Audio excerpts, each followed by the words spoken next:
les lectures du Salon du Polar. J'arrive. J'en parle justement aujourd'hui avec le premier roman de Sophie Hénaf aux éditions Albin Michel. Il s'agit de Poulet grillé. Oh chouette, un livre de cuisine. Pas tout à fait, enfin pas vraiment. À première vue, quand on regarde la couverture ainsi que le titre, on s'attend à une comédie policière bien potache, bien lourde, farcie d'ironie et de dérision, bref, on a eu peur. Disons que je ne suis pas allée vers lui tout de suite. On retrouve le capitaine Anne Capestan à la tête d'un groupe de policiers déchus, en tout cas mis de côté, un peu comme elle, et ce pour diverses raisons. Loin des célèbres locaux du 36, ces pestiférés ont pour mission de traiter les affaires non résolues qui dorment dans des archives depuis quelques années. Bref, ils s'occupent des mauvaises statistiques. Pendant ce temps-là, le 36 pourra avoir les bonnes statistiques en termes de résolution d'enquête. Et cela, c'était sans compter l'ambition d'Anne Capestan pour son équipe. Elle a à cœur à prouver à ses supérieurs que sa brigade est remplie de divers talents. Aidée par ses collègues, deux affaires vont être déterrées. D'un côté, on a le meurtre d'un marin et d'un autre celui d'une vieille femme lors de son cambriolage chez elle. Ça paraît logique, c'était un cambriolage et que c'était chez elle. Ah chouette tes meurtres! Faut vraiment que tu te fasses soigner parce que tu fais vraiment peur, meuf.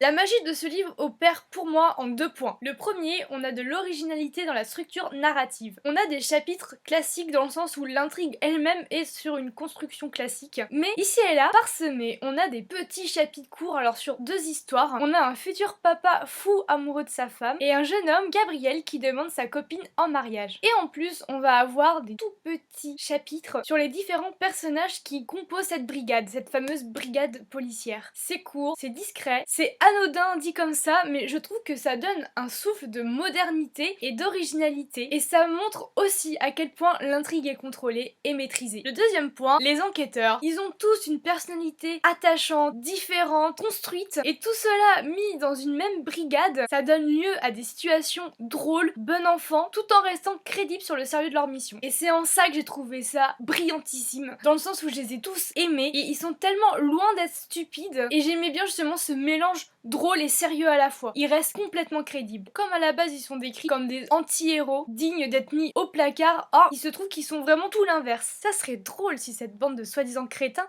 décrochait le prix du meilleur polar francophone 2015.